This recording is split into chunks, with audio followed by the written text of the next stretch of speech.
నమస్తే BC news కి స్వాగతం. నా పేరు నీలిమ. ముందుగా ముఖ్యాంశాలు.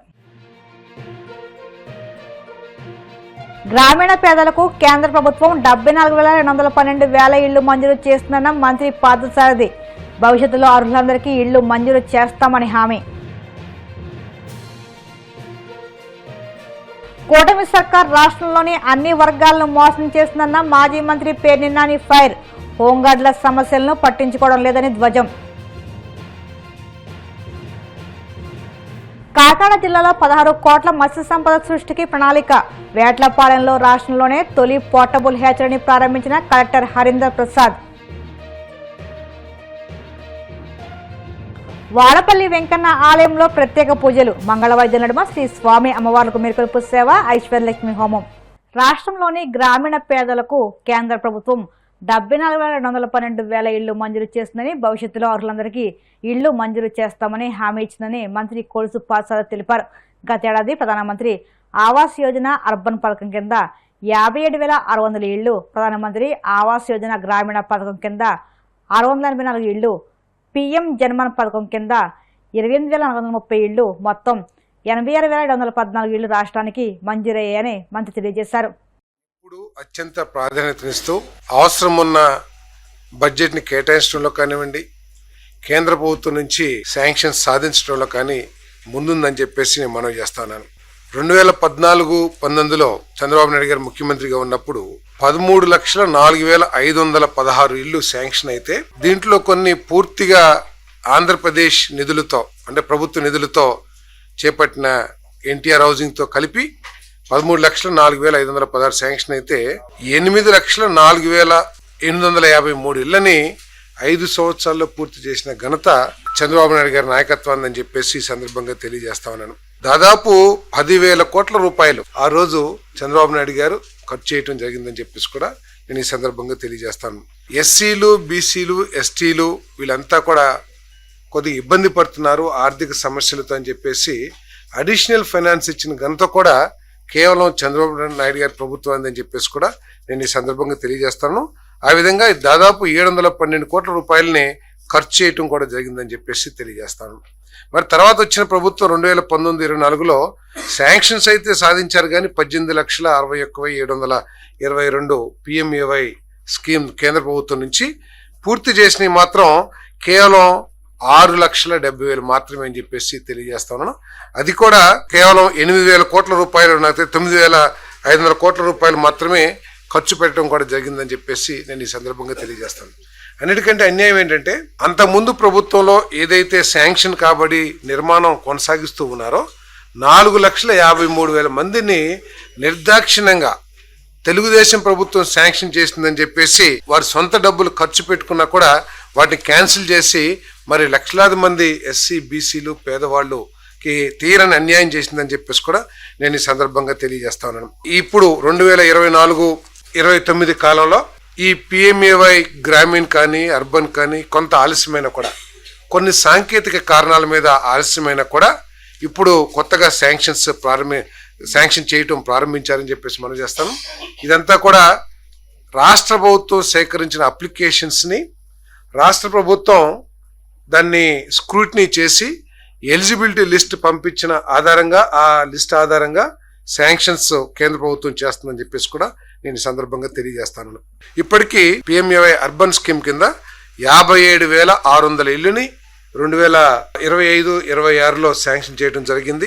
PM జన్మన్ ఎస్టీ సోదరిమణుల కోసం 28,430, గ్రామీణ పథకం కింద 684, మొత్తం 86,714 ఇళ్లు మరి కేంద్ర ప్రభుత్వం శాంక్షన్ చేసిందని చెప్పేసి నేను ఈ సందర్భంగా తెలియజేస్తా ఉన్నాను. నేను గ్రామీణలో అప్లికేషన్స్ ఆహ్వానిస్తే ఎవరికైతే ఇల్లు లేవో, ఎవరికైతే అర్హత ఉందో, కొన్ని అర్హతలు నిర్ణయించి కేంద్ర ప్రభుత్వ నిబంధనల ప్రకారం అర్హతలు నిర్ణయించి అప్లికేషన్స్ కాల్ఫర్ చేస్తే దాదాపు 10,42,199 అప్లికేషన్స్ రావడం జరిగింది.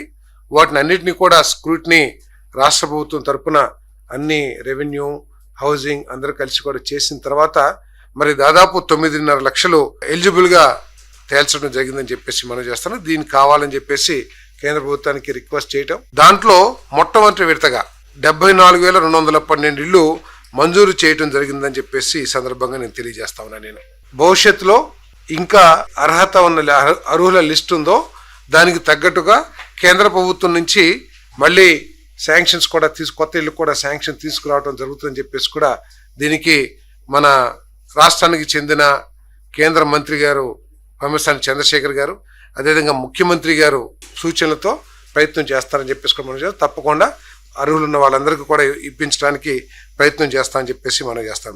57,600 ఇల్లు ఏదైతే ఉన్నాయో అర్బన్లో శాంక్షన్ అయిన ఇల్లు దానికి 2.5 లక్షల రూపాయలు యూనిట్ కాస్ట్గా నిర్ణయించడం, దాంట్లో 1,50,000 కేంద్ర ప్రభుత్వం, 1,00,000 రూపాయలు రాష్ట్ర ప్రభుత్వం ఏర్పాటు చేసే విధంగా కూడా మరి ఈ యూనిట్ కాస్ట్ని డిసైడ్ చేయడం జరిగిందని చెప్పేసి.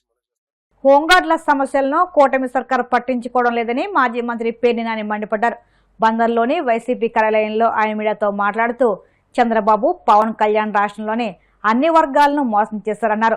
చంద్రబాబు, పవన్ కళ్యాణ్ తెర మీద కనిపిస్తారని, తెర వెనుక లోకేష్ ఉంటారని విమర్శించారు. హోంగార్డులకు 18,000 ఉండే జీతాన్ని జగన్మోహన్ రెడ్డి 21,000కు పెంచారని, నెలకు 2 రోజుల సెలవుతో హోంగార్డులకు 21,000 జీతం ఇచ్చారని గుర్తు చేశారు. కానిస్టేబుల్ నిర్వహించే విధులనే హోంగార్డులు నిర్వహించాలని, హోంగార్డులు ఆత్మాభిమానం చంపుకుని ఉద్యోగం చేస్తున్నారని పేర్ని నాని పేర్కొన్నారు. నారా చంద్రబాబు నాయుడు గారు, పవన్ కళ్యాణ్ గారు వీళ్ళిద్దరి నాయకత్వంలో నడుస్తున్నటువంటి తెర మీద బొమ్మలుగా వీళ్ళిద్దరూ, తెర వెనక కథ నడిపేటువంటి లోకేష్ నాయుడు గారు, ఈ ముగ్గురు ఆడిస్తున్నటువంటి ఈ అధికారంలో వారు వీరం లేదు, బాధలకి గురి కానటువంటి లేదా మోసానికి గురి కాబడినటువంటి, వంచనకు గురి కాబడినటువంటి ఒక్కటంటే ఒక్క వర్గం కూడా లేదు. అందరినీ రాష్ట్రంలో వారు వీరం లేకుండా ఎన్ని వర్గాలు ఉంటే ఎవరిని పడితే వారిని మోసం చేశారు, అందరికీ హామీలు ఇచ్చారు, అందరినీ మోసం చేశారు. ఇవాళ ఎన్నో బాధలు అనుభవిస్తున్నా కూడా ఎవరు పట్టించుకోరు. ఆ వర్గాల్లో ఒక వర్గమైనటువంటి ఆంధ్రప్రదేశ్ రాష్ట్రంలోని హోంగార్డుల వ్యవస్థ సుమారుగా 15-16 వేల మంది ఈ రాష్ట్రంలో హోంగార్డులుగా పనిచేస్తున్నారు.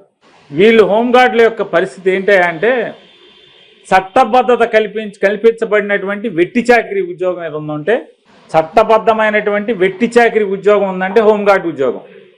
వీళ్ళ ఉద్యోగం ఏంటి అంటే పరిస్థితి, గొర్రెపిల్లగా పుట్టినప్పుడు బెత్తిడే తోక ఉంటుంది, అది బాగా పెరిగి వయసుకు వచ్చిన తర్వాత కూడా తోక బెత్తిడే ఉంటుంది.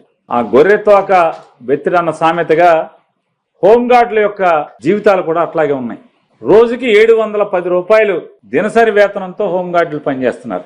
అంటే 30 రోజులు నెల ఉంటే కనుక 21,300 రూపాయలు వాళ్ళ జీతం. అదే 31 రోజుల నెల ఉంటే కనుక 22,010 రూపాయలు. ఇంతకు మించి నయా పైసా వీరికి ప్రభుత్వం నుంచి వచ్చేది లేదు. జగన్మోహన్ రెడ్డి గారి పుణ్యమా అని 18,000 ఉన్నటువంటి వీరి జీతం నెలకి 21,000 దాకా, అంటే 600 రూపాయలు ఉన్నది 710 రూపాయలకి పెరిగింది. నెలకి వేతనంతో కూడినటువంటి 2 సెలవుల్ని జగన్మోహన్ రెడ్డి గారి ప్రభుత్వం వీరికి ఇవ్వటం జరిగింది. నెలలో 2 రోజులు సెలవు తీసుకోవచ్చు. ఆ సెలవుకి శాలరీ కటింగ్ లేకుండా ఇస్తారు. ఇంకా వీరికి జ్వరం వచ్చినా, అనారోగ్యం వచ్చినా, మంచాన పడితే శాలరీ నయా పైసా వేతనం రానటువంటి జీవితం వీరిది. వీళ్ళ కుటుంబం మరి ఆధారపడినటువంటి కుటుంబం పరిస్థితి ఏంటనేది భగవంతుడు తెలియాలి. ఉద్యోగాలు ఏంటి అంటే కానిస్టేబుల్ ఏ ఉద్యోగం చేస్తే అన్ని ఉద్యోగాలు వీళ్ళు చేయాల్సిందే. కానిస్టేబుల్, హెడ్ కానిస్టేబుల్తో పాటుగా ప్రతి డ్యూటీ చేయాలి. శవాల దగ్గర కాపలా ఉండాలి. అనాథ శవమైనా, అది మర్డర్ జరిగినా ఆ శవం దగ్గర కాపలా ఉండాలి హోంగార్డులు.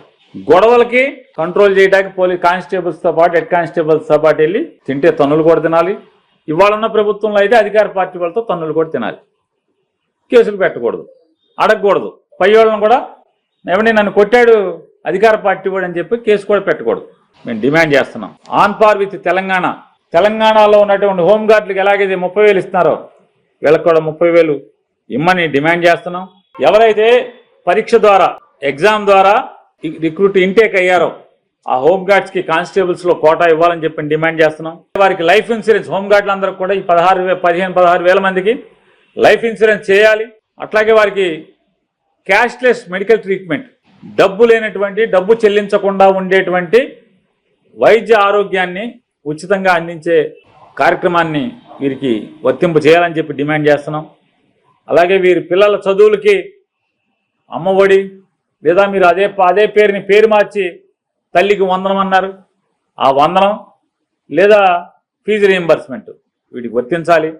అలాగే వాళ్ళ ఇంట్లో ఉన్నటువంటి అర్హులైనటువంటి వికలాంగులు, వితంతువులు లేదా అర్హత కలిగినటువంటి ప్రతి ఒక్కరికి కూడా పెన్షన్, మిగతా వాళ్ళ సామాన్యులకు వచ్చినట్టే వాళ్ళకు కూడా పెన్షన్ ఇచ్చేట్టుగా సౌకర్యాన్ని వర్తింప చేయాలని చెప్పని, ఈ సెలవులు ఏదైతే పెయిడ్ లీవ్స్ ఉన్నాయో ఆ పెయిడ్ లీవ్స్ని 2 లీవ్లని 3 చేయండి.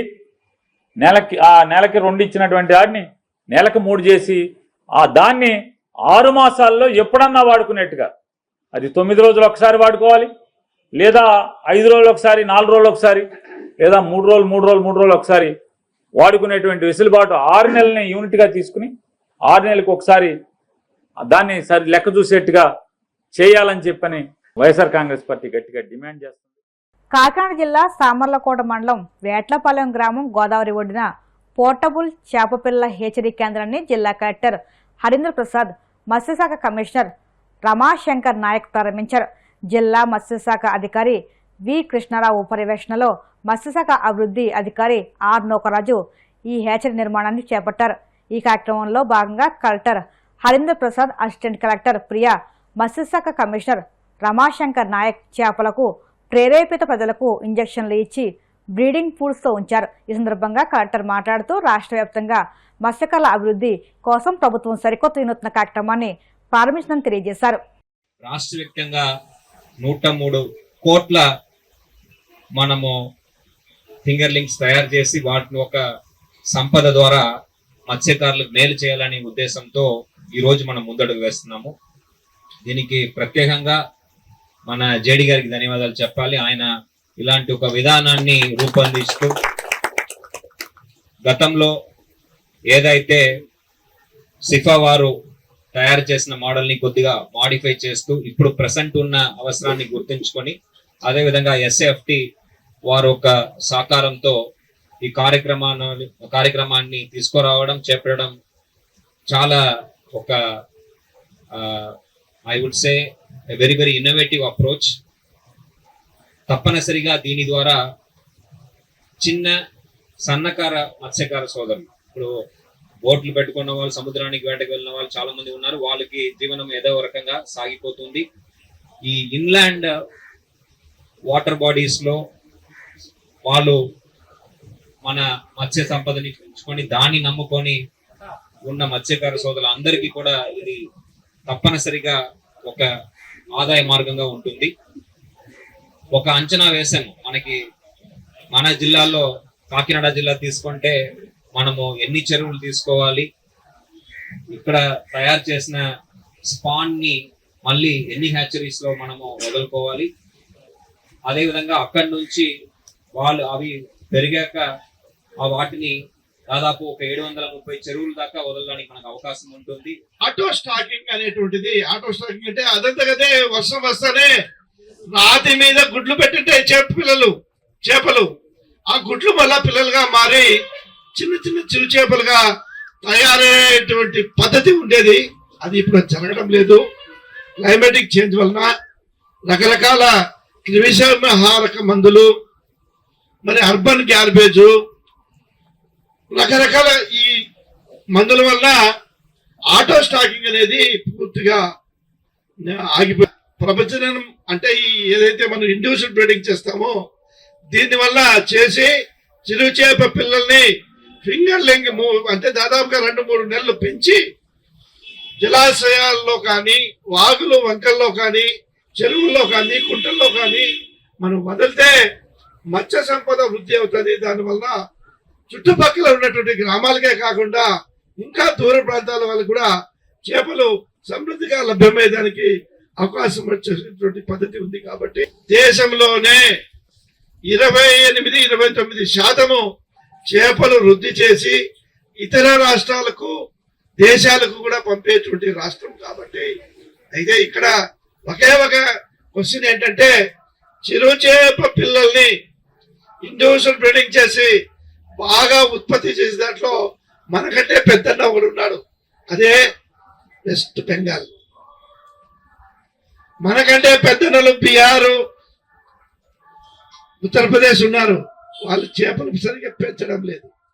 ఇప్పుడు కాసేపు ప్రకటనలు.